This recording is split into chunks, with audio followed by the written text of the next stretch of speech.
a Los Puntos a las IES, este programa semanal de Diario de Cuba. Hoy hablamos de micro, pequeñas y medianas empresas, MIPYMES. Empresarios estadounidenses dialogaron hace algunos días en La Habana sobre las posibilidades de establecer negocios en Cuba, así como realizar intercambios científicos y de cooperación e instrucción en una reunión facilitada, por supuesto, por el gobierno cubano y con el CEO de estas micro, pequeñas y medianas empresas.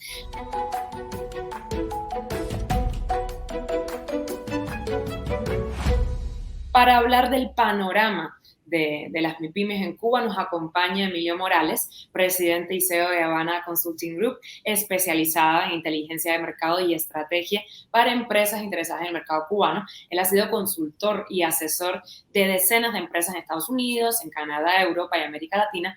Y también está conectada con nosotros Saily González Velázquez, que ella fue emprendedora en Cuba, activista y, bueno, es una exiliada en Estados Unidos por exigir democracia en Cuba. Muchísimas gracias por estar con nosotros hoy, por su tiempo.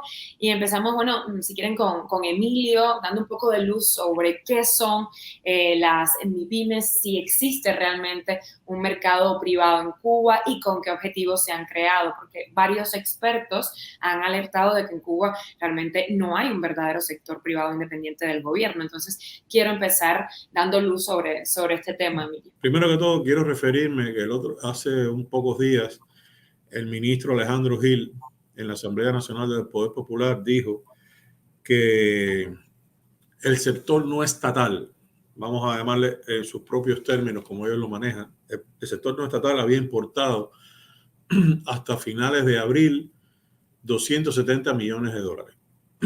Y eso él proyectaba que para fin de año iban a ser unos 1.000 millones de dólares, teniendo en cuenta el primer cuatrimestre. De esa cantidad de dinero, de 270 millones de dólares, el 61%, según el ministro, correspondía a las MIPYMES. 61% de esa cantidad son 166 millones de dólares. 32%, 84 millones, pertenecen a los trabajadores por cuenta propia. Y un 5.7%, que son 15.9 millones, a las cooperativas, a los artistas, etc. Solo el sector no estatal pudo exportar 4 millones de dólares. 4 millones de dólares representa el 1.48% de todo ese volumen de dinero. Entonces, supuestamente las MIPYMES se crearon para evitar o corregir la dependencia de las importaciones. Era para estimular la producción dentro del país. Estamos hablando que en el primer cuatrimestre solo el 1.48% de ese volumen de dinero fue exportaciones. Las cosas no están bien. Entonces, por otro lado, esto es un gran indicio de lo que representa realmente qué cosas son las MIPYMES. Las MIPYMES no es más que una ruta que ha usado el gobierno para convertir empresas estatales en empresas privadas, manejadas por ellos.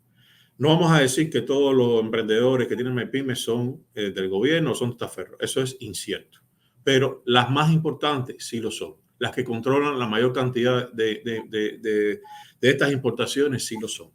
Entonces, es importante destacar que de esos 270 millones de dólares, ese grupo de MIPYMES o emprendedores o como se llame, ese sector no estatal, tuvieron que desembolsar 54 millones para poder importar esos productos. Porque esas empresas intermediarias que no pertenecen a las MIPYMES les exigen o les cobran un 20% del valor de la mercancía que ellos importan o exportan. Eso representa 54 millones de dólares de ese volumen que dice el ministro se movió por importación y exportación. Entonces, ¿a dónde fue ese dinero? A esas empresas intermediarias que ¿dónde tienen la cuenta bancaria? En BFI, en el Banco de Gaesa.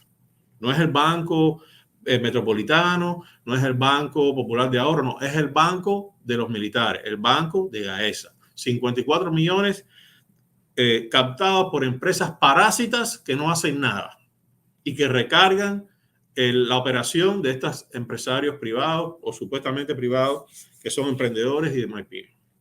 Entonces, por otra parte, las MIPYMES todas venden en pesos cubanos a unos precios, cuando tú los miras, un queso Gouda vale 7.800 pesos. Un pote de helado de 4 litros vale 2.300 pesos. el salario mínimo en Cuba es 2.100 pesos. ¿Cuánto tendría que un ciudadano poderse comprar un queso Gouda de 7.800 pesos? Tendría que esperar 3.7 meses para poder comprar ese queso. Pero lo más importante no es eso, porque ya de hecho los precios, vemos ahí un problema grande de inflación. Lo más importante es que todos esos productos se venden en pesos. Sin embargo, esas MyPymes reciben productos que son comprados en el exterior, en dólares. Entonces, ¿cómo el ministro Gil puede explicar cuál es el flujo de caja aquí para poder obtener esos dólares? Porque, como bien tú sabes, el nuevo mercado cambiario solo permite cambiar $100 en las cadecas en los bancos por un individuo. Y estamos hablando de que las MyPymes importaron productos por valor de 166 millones de dólares. ¿Cómo salieron esos 166 millones de dólares del país para hacer esas compras? Cuando en la cadeca solo te permite cambiar $100 por una persona. Entonces, eso no es más que un flujo de caja poco transparente al estilo de Gaesa. Entonces, ¿en cuántas MyPymes se pueden dividir esos 166 millones de dólares que se compraron en el exterior? ¿Son todas las MyPymes? Obviamente no. Son muy pocas las MyPymes. Yo no dudo que haya 3 o 4, 5, 6 emprendedores astutos que evadan ese mecanismo de Gaesa y que estén haciendo dinero y bueno, buena ley, perdón. Pero el grueso de este movimiento, ¿cómo sale el dinero? Tiene que ser Gaesa. No hay otra oportunidad aquí. No hay otra posibilidad. No existe. Con ese preámbulo, creo que es fácil ahora entender. Volveremos contigo. Quiero pasar con Saily preguntándole cuáles son los límites reales, ¿no?, que tienen los emprendedores cubanos, los que son independientes del gobierno, ¿no? Y hasta dónde pueden llegar realmente. Los límites de los emprendedores cubanos. Depende de tu nivel de lealtad, yo creo, al totalitarismo. Para hablar de pequeña y mediana empresa en Cuba, uno tiene que tener en cuenta las singularidades del caso cubano. A mí no me gusta nunca hablar de cuán singular es el caso cubano, porque realmente en muchas cosas se parece a otros lugares, incluso lugares que no viven en dictadura. Pero en este caso en específico sí se debería hablar de esas singularidades. Y una de las principales es el nivel de lealtad que se le tiene, o sea, que es propio y es imprescindible del totalitarismo para que tú puedas desarrollar cualquier cosa en medio de un contexto como el cubano. Y entonces yo creo que los límites de la pequeña y mediana empresa están precisamente dados, repito, por el nivel de lealtad que le tengan a esa dictadura. Y por eso tenemos, por supuesto, los hijos y los nietos de los viejitos que fueron a la guerra y que hoy gobiernan Cuba como su finca. Y esos viejitos y esas personas, bueno, son los dueños de bares, de restaurantes. Tenemos, por otro lado, vamos a llamarle estos empresarios, porque sí son empresarios, que en los contextos más revoltosos de Cuba, pues se plegaron a los intereses, incluso intentaron lavar la cara, incluso fueron de los que apoyaron firmemente, vamos a decir, la orden de combate de Miguel Díaz-Canel el 11 de julio, como en el caso de Santa Clara, de donde yo soy, que muchos de los empresarios que están llevando hoy las MyPymes más grandes y las MyPymes más relevantes, vamos a llamarles así, son las personas que, por ejemplo, el 15 de noviembre, antes del 15 de noviembre, hicieron un acto de reafirmación revolucionaria en su negocio, como la gente de la Casa del Maní, los que realmente se desentendieron de la terrible situación del pueblo cubano durante la pandemia y también después del 11 de julio, como es el caso de el dueño de Obregón, se llama, ¿no? El dueño de la Auténtica Pérgola, uno de los hostales de Santa Clara, que hoy, bueno, pues tiene varios negocios y es el que hace el pan para Santa Clara, que lo cobra como en 200 pesos, una barra de pan. Y entonces, precisamente porque son leales. Yo creo que ahí están precisamente los límites del crecimiento de las MyPymes, su lealtad. Emilio, ¿en qué sectores está viendo pues un mayor auge de la creación de las MyPymes? No sé si quieres agregar algo a lo que he comentado. Voy a agregar algo y te respondo la pregunta. Mira, el mecanismo para tú tener una MyPymes es diabólico, porque esto no es un proceso espontáneo en que un ciudadano que tiene cierto capital puede abrir una empresa libremente. Tú tienes que pasar por una serie de filtros y escalones que te aprueba el gobierno, el partido, la seguridad, la inteligencia, y define quién, cómo y bajo qué condiciones puede tener una MyPyme. Y es muy sencillo, podemos compararlo con el mercado aquí en la región del Caribe. En Cuba, después de 2 años de crear la ley de MyPyme, hay 8.303 MyPymes, según el Ministerio de Economía y Planificación. ¿Ustedes saben cuántas MyPymes hay en República Dominicana? 1.500.000. 1.500.000. Cuba tiene 0.55% de las MyPymes que tiene República Dominicana. Un país que tiene casi la misma cantidad de millones de habitantes que tiene Cuba. Una isla que está en el Caribe igual que Cuba, que depende del turismo. Sí, hay muchas semejanzas. La gran diferencia es el sistema en el cual se desarrollan las MyPymes. Cuba, como dijo Sailí, es una gran dictadura. Una gran dictadura. Un mercado que no existe la libre empresa, no existe la libertad de precios. Es un mercado donde no permiten que el ciudadano, hayan leyes que permitan que el ciudadano pueda generar riquezas libremente. Todo lo contrario a lo que sucede en República Dominicana. Entonces, yendo a tu pregunta, yo diría que el sector en el que más se han desarrollado las MyPymes es el sector de la alimentación y los productos del hogar. Son los productos que salen a comprar afuera y vender. ¿Por qué está pasando esto de esta manera? Muy sencillo. Gaesa y las empresas de comercio exterior han perdido todas sus líneas de crédito.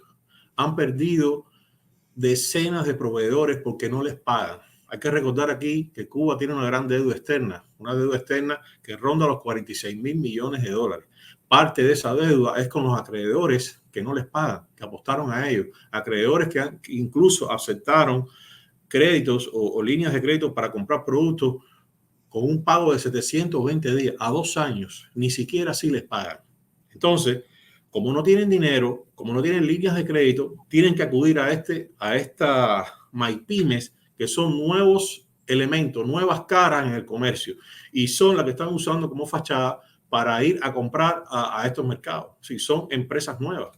Eso es lo que está pasando. Y los sectores, aquí no vemos un crecimiento de MyPymes en un sector productivo, por ejemplo. No vemos cómo una MyPyme puede desarrollar la agricultura o la industria azucarera o cualquier otro tipo de industria. No existe. Todo es comprar productos importados, por productos en el exterior, importarlos y venderlos. Lo mismo que hace Gaesa. Sí, el país no tiene una estrategia para desarrollar sus fuerzas productivas. No existe. Es el mismo modo operandi con otro traje, las MyPymes. Sí, no en los sectores productivos, no en el desarrollo del país.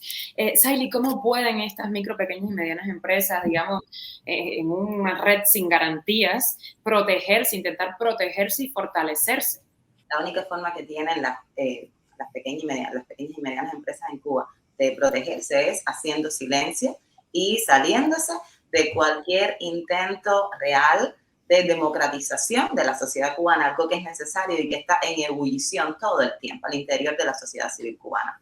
Pero esto que decía Emilio sobre en qué sectores se está viendo un mayor auge de las MyPymes en estos momentos, es bien interesante. Yo el otro día conversaba con personas de dentro de Cuba, porque yo antes de empezar a hablar de las MyPymes, yo dije, déjame ver qué siente la gente dentro de Cuba, porque yo lamentablemente ya va a ser en 3 días, hace un año que yo me fui, y yo no tuve tiempo de ver todo esto, ¿no? Y en una de las cosas que estábamos hablando él hacía una analogía que a mí me pareció una genialidad, y es de los negocios babosa. O sea, unos negocios babosa son estos negocios que no tienen complejidad en su formación. O sea, no tienen huesos, no tienen músculo, no tienen nada. O sea, son simplemente algo ahí blandujo que no tiene complejidad para poder, para ser un animal, vamos a decir, un poquito más desarrollado. Cualquier cosa que se desarrolle un poquito más o que necesite para hacer un negocio, desarrollarse un poquito más en Cuba, simplemente tiene imposibilidad de existir. Y por eso tenemos, sí, este auge, como yo les digo, de los negocios de reventa, de las importaciones, gente que lleva sus contenedores, se los revende a la gente, algo que yo creo que ya es cultural en el cubano desde el 2017 en Santa Clara. Yo creo que en La Habana se ha demorado un poquito más el auge de la cultura de las reventas, pero al interior de Cuba, cuando se perdió el cemento, cuando se perdió el aceite, cuando se perdió la harina, todo. O sea, desde el 2017 con el huracán Irma, creo que fue, la reventa ha sido la forma en la que muchas personas pues han encontrado para subsistir. Bueno, y ahora lo tienen legalizado con el tema de las MyPymes. Y por otro lado, el tema de los servicios, bares, restaurantes, que hasta qué punto, ¿no? Esto realmente pues podría apoyar y podría ayudar y podría resolver el problema del pueblo cubano, que es simplemente la escasez tremenda, porque por supuesto el gobierno de Cuba se desentendió hace mucho tiempo de sus necesidades, los ha dejado totalmente desamparados. Ahora están intentando pasarle la bola a las MIPYMES, a estas MIPYMES de reventa, etcétera, pero sigue la gente, como decía Emilio, con un salario de 2.100 pesos que no le alcanza para comprar precisamente en esas MIPYMES. Emilio, ¿podrán estas MIPYMES competir en igualdad de condiciones con las que pertenezcan, o sea, las que pertenecen a privados, con las que pertenecen al gobierno? Te voy a responder y también quiero acotar algo que no dije en la primera pregunta. Mira, yo no creo que haya igualdad de condiciones para las empresas de estos emprendedores que muy pocos, o digamos la minoría que está desconectada de la lealtad, como dice Sailí, del gobierno, no creo que estén en las mismas condiciones. Primero, volvemos al punto. En Cuba, a ver, ¿cómo entra el dinero a Cuba? Los dólares, que son los dólares, es lo que está tratando de cazar el gobierno para mantenerse en el poder. Hay solo dos formas que los dólares entran al mercado cubano. Una son las remesas y la otra es el turismo. Como ustedes saben, el turismo está en el piso. Solo un 15% de ocupación en comparación con otros mercados como América Latina, como Dominicana y Cancún, que tienen 75% de ocupación. El 95% de los turistas que llegan a Cuba llegan por todo incluido. Por lo tanto, casi no dejan dinero en la red minorista. Por lo tanto, el 95% del dinero que se recoge en el mercado interno viene de las remesas. Entonces, ¿qué está pasando con las remesas? El 80% de las remesas está llegando por vías informales, porque la gente prefiere que los dólares estén en sus manos, no por la vía de la tarjeta MLC. Entonces, ¿qué ha hecho GAESA? Ha empoderado toda esa red de MIPYMES, que son de testaferros, personas leales, para captar esos dólares en la red. ¿Entiendes? Los dólares que no llegan por la vía MLC. Entonces, ahí es donde está la gran diferencia de tratamiento. ¿Sí? Ellos pueden hacérselo de la vista gorda y dejar que ciertos emprendedores que no son leales a ellos puedan sobrevivir, como dice Sailí, en negocios que no tienen músculo, que no tienen fuerza, etc. Es una manera de disuadir las penurias, etcétera, etcétera, y aliviar un poco toda esta situación. Entonces, paralelo a esto, a esta situación, hay otro factor aquí, otro elemento que hay que comparar con los derechos que pudieran tener los emprendedores cubanos, y es el tratamiento que le da el gobierno a las empresas extranjeras. ¿Cómo el gobierno trata a las empresas extranjeras en comparación con las MIPYMES? Ahora mismo vimos un ejemplo muy ilustrativo, como es el caso de este paquete que los rusos le han puesto sobre la mesa a Cuba. Ellos están dispuestos hasta a cambiar las leyes para satisfacer las necesidades que los rusos están imponiendo en su paquete económico a Cuba. ¿Por qué los cubanos no pueden gozar de esos mismos privilegios? Es un apartheid lo que tiene este sistema totalitario. Es un apartheid que tienen con los cubanos. Porque cómo los rusos van a llegar y van a imponer cambiar las reglas de juego, las mismas reglas de juego que crearon ellos. Entonces, a los cubanos tú no los escuchas, tú no los oyes, tú no tomas sus opiniones, no tomas en cuenta qué piensan ellos de cómo debe ser la economía. No, los rusos vienen y ponen y dictan reglas y enseguida van corriendo como perros obedientes, bajan la cabeza a hacer todo lo que dicen los rusos. Entonces, por otra parte, es algo que quiero agregar de la primera pregunta que me hiciste, que no tuve tiempo de abordarlo. Tú hiciste una introducción refiriéndote que recientemente empresarios americanos se habían reunido con el gobierno, ni siquiera con las MIPYMES, se reunieron con el gobierno, con el jefe de la Cámara de Comercio de Cuba e incluso con Díaz-Canel. Uno de ellos es uno que preside una organización que supuestamente trabaja por el acercamiento con Cuba, que se llama Hope, Esperanza, ahora ni me acuerdo el nombre. Y otro empresario norteamericano que es el director de una asociación de la industria alimenticia, algo así. Entonces, estos dos personajes fueron a Cuba no a reunirse con las MIPYMES, fueron a reunirse con el gobierno, con ese gobierno que el 11 de julio dio la orden de apalear al pueblo cubano que estaba en las calles pidiendo libertad, pidiendo cambio de sistema, pidiendo oportunidad para ser independientes. Entonces, estos personajes que supuestamente están ponderando un sector privado que sabemos nosotros que no existe, deberían entender, si quieren conocer el mercado cubano de verdad, solo tienen que hacer un pequeño estudio. tienen que estudiar cómo es posible que al cierre de abril habían 380.000 solicitudes de parol para irse de Cuba los cubanos. Pero tienen que entender que cada parol de eso, cada solicitud de parol, como promedio, incluye la reclamación de 4 personas. Eso en número significa 1,5 millones de personas, más 450.000 que se han ido en los últimos 2 años, significa 2 millones de personas. Entonces tienen que entender que si hay un exilio que está dispuesto a pagar la salida del país de 2 millones de personas antes de darle el dinero para que inviertas en MyPymes en Cuba, tienen que entender cómo sería entonces en una Cuba democrática esa reacción del exilio que hoy está dispuesta a llevarse 2 millones de familiares para este país.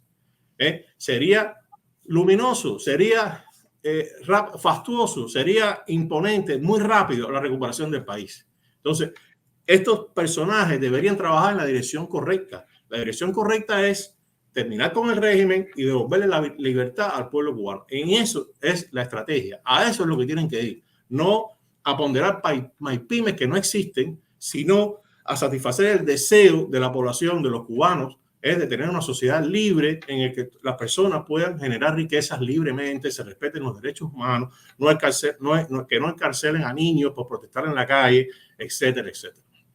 Los números son aplastantes.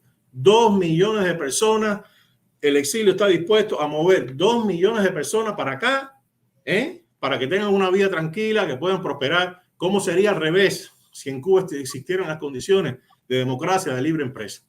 No financiarían la llegada de 2 millones de personas para acá. Sería al revés. Pondrían el dinero para que esos 2 millones de personas fueran prósperas, ayudar a la reconstrucción del país y que todo fuera bienestar para todos. La organización de la que hablabas antes se llama Hope for Cuba y el representante de la fundación que estuvo por la isla es Jorge Ignacio Fernández. Pasamos a Saily y quiero preguntarte si piensas que se va a beneficiar en general, ¿no?, con la creación de MyPymes, aunque muchas pertenezcan al Estado, la vida de las personas, la sociedad, y cómo se va a ver reflejado esto en el día a día de los cubanos. Bueno, la única forma en que la sociedad cubana se puede beneficiar de las MyPymes es que estas MyPymes se enfoquen en la producción. Y esas MyPymes no se van a enfocar en la producción, porque es mucho más fácil. Yo siempre digo, a mí me resulta más fácil comprar un jabón en Panamá en 2 pesos, venir y vendértelo a ti en 7 pesos, que producir jabón. Me resulta más fácil comprar un poco de azúcar en Panamá y vendértelo a ti por, no sé, 4 veces lo que se me ocurra a mí, porque realmente la escasez en Cuba es tan grande que en lo que yo te lo venda, tú me lo vas a comprar. Porque básicamente, todos los últimos años se han dedicado a fomentar la cultura de la reventa a base de escasez, a base de exclusiones y también a base de falta de libertades. Porque esto es lo otro. Yo digo, bueno, si las MyPymes entonces tuvieran la capacidad de empoderar a un sector privado. Y mucha gente dice, pero mira tú, como precisamente tú eres una persona empoderada y por eso empezaste a hablar en temas de derechos y qué sé yo. Mira, en el Wildlife del 2017 en el que yo estuve, no era Saily sola, éramos 8. De esos 8, la única que se atrevió a hablar de lo que había que hablar en Cuba fui yo, pero también hubo Wildlife del 2017, también hubo Wildlife del 2018 y han habido muchísimos programas de apoyo a emprendedores que se han ido empoderando y son muy poquitos que son apenas imperceptibles los que hoy están hablando de derechos en Cuba. Entonces, ¿hasta qué punto puede apoyar la creación el desarrollo, que también es una palabra que pongo en cuestionamiento, de la pequeña y mediana empresa número 1, solucionar el problema de escasez de la sociedad civil cubana, de la sociedad cubana en general, o apoyar a la sociedad civil cubana en su reclamo de libertad y de democracia y ser parte de eso, porque ellos también son parte de la sociedad civil cubana? Yo no lo veo. ¿Con qué garantías cuentan los dueños privados de las MyPymes ahí? ¿Hay algún tipo? Ya sabemos que, la legalidad es muy flexible. Exacto. Aunque haya leyes, pasará lo que tenga que pasar. Pero ¿qué garantías hay sobre el papel para ellos? No hay ninguna, porque estamos hablando de un totalitarismo que hace contigo, con tu vida, con tu negocio, con tu familia, con tu casa, lo que quiere, porque ellos son los dueños de ese país. Y hoy te dicen una cosa y mañana te crean una ley. No les conviene que estés publicando en redes sociales y te crean una ley de comunicación. O de pronto te sacan un código penal draconiano, como sacaron en diciembre, para reprimir de cualquier manera cualquier intento de democratización, porque a eso precisamente es lo que se está oponiendo hoy el gobierno de Cuba, la democratización de una sociedad que lo pide a gritos, que lleva pidiéndolo a gritos ya años. Mira el ejemplo que está sucediendo en estos días. El gobierno puso un tope de precio para los boteros, para los taxistas. ¿Qué ha pasado? Como no pueden tuitear expresando su desacuerdo con la medida, se quedan en su casa. Porque si tuitean en contra del gobierno, le ponen 5 o 10 años preso por la nueva ley de comunicación. Entonces, ¿qué protección puede tener? Ahí está un ejemplo. ¿Qué protección puede tener un cuentapropista o un empresario para simplemente expresar su opinión en desacuerdo con un movimiento de ley o que haga el gobierno? Ahí está. Emilio, el presidente de la Cámara de Comercio de Cuba, Antonio Carricate, habló sobre la posibilidad de que las micro, pequeñas y medianas empresas tuvieran relación con sus pares, se comunicaran directamente con las empresas de diferentes países. ¿En qué medida los propietarios privados de estas MIPYMES van a poder tener esta comunicación directa con las empresas estadounidenses y otras? Yo creo que eso es una retórica hueca, ¿no? Ahí no va a haber ninguna comunicación directa. Primero, hay que entender que las MIPYMES no están ni organizadas ni por sindicatos, no tienen a nadie que las represente, ni siquiera están representadas en la propia Cámara de Comercio, ni siquiera los invitan a sus reuniones. Entonces, cuando vienen estos personajes, cuando van esos personajes a Cuba, que supuestamente van a hablar de cómo empoderarse con las MIPYMES, etcétera, no se reúnen con ellos, se reúnen con Díaz-Canel y con este señor y con el otro funcionarios del gobierno, que no son los dueños de la MIPYME, que no saben lo que necesitan las MIPYME, nada de eso. Entonces, ¿cuál es el diálogo? ¿Cómo va a ser el contacto? Eso es contraproducente en el propio discurso de estos funcionarios. Yo no lo veo viable. Entonces, por otra parte, vamos a suponer que hipotéticamente eso puede ocurrir. Okay. ¿Cuál es el mecanismo para que interactúen esas empresas financieramente? No existe. No existe. No hay una forma humana de poder hacer una transacción financiera entre ambas partes. ¿Por qué? Por el embargo, porque Cuba está en la lista de países que patrocinan el terrorismo. Entonces, ningún banco americano, cuando tú vas a un banco americano y tú vas a abrir una compañía y tú equivocadamente le pusiste el nombre de Cuba en el nombre de la empresa, ahí mismo se acabó la reunión con el banquero. Te dice, no, yo no puedo, no, con Cuba no se puede hacer nada. Y ahí mismo se acabó la reunión, no puedes abrir ni siquiera tu propia cuenta bancaria. Entonces, eso es una gran burrada, lo que acaba de decir este hombre. Es pura retórica. Ya para terminar, Saily, que se nos acaba el tiempo aquí en el Puntos a las IES, quiero hablar de qué beneficios trae para los emprendedores que son independientes al gobierno, ¿no?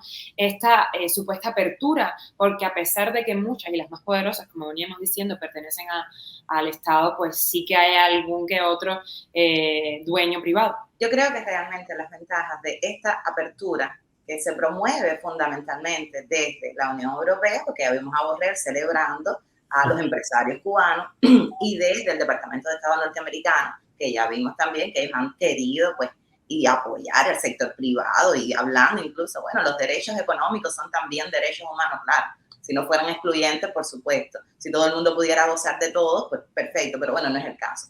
Pero tal y como están las cosas, tal y como ellos han enfocado estos supuestos apoyos a ese sector privado independiente del gobierno que no le es leal, yo no creo que esté apoyando demasiado. Yo siempre digo en mis conversaciones con otras personas que a mí lo único que a mí me gusta de este tema del engagement es la posibilidad, y esto sí está pasando, pero está pasando en una escala muy pequeñita, pero es la posibilidad que tienen los emprendedores, esos pequeñitos, los emprendedores independientes, de estar en programas de intercambio, conocer realmente cómo funciona el mundo, darse cuenta que los cubanos ni siquiera somos capaces de competir en el mercado latinoamericano, y no porque no nos ayuden o no nos apoyen, simplemente porque las estructuras en el sector del emprendimiento no están creadas, nunca les han importado. En Cuba ni siquiera es posible formarse. Y entonces, en ese sentido, pues formarse fuera de Cuba, intercambiar fuera de Cuba, te puede abrir mucho los ojos. Y ojalá, y muchos emprendedores jóvenes, muchas personas que están ahora mismo pues desarrollando sus negocios pudieran participar en programas, como yo digo, como el Wildlife, otros programas que hay ahora mismo y pudieran salir, abrir los ojos, intercambiar y darse cuenta de que el problema de Cuba sigue siendo la falta de derechos, la falta de libertades. No es que no haya solamente, no es la escasez, es simplemente que todo eso se puede cambiar con derechos, con libertades. Emilio, no sé si quieres agregar algo ya sobre este tema, sobre lo que acaba de comentar Saily. La clave aquí está en que todo esto es un manejo político, porque el régimen cubano está viviendo el momento más vulnerable de su historia, el más vulnerable, fíjate. No tiene dinero, no tiene ninguna industria que genere grandes niveles de exportación, depende exclusivamente de las remesas, que han disminuido muchísimo, y depende del salario que le roban a los médicos que trabajan en el exterior. Esas son las dos grandes fuentes de dinero. Entonces, el gobierno ha sido incapaz de transformarse, de cambiar su economía, teniendo incluso ejemplos de amigos políticos como China, Vietnam. Ellos no quieren ese modelo, no lo aceptan porque le tienen miedo a la libertad empresarial, le tienen miedo al empresario con dinero, a la clase media con dinero, etc. Entonces, todo esto no es más que un movimiento para tratar de inducir concesiones del gobierno de Estados Unidos y concesiones de la Unión Europea.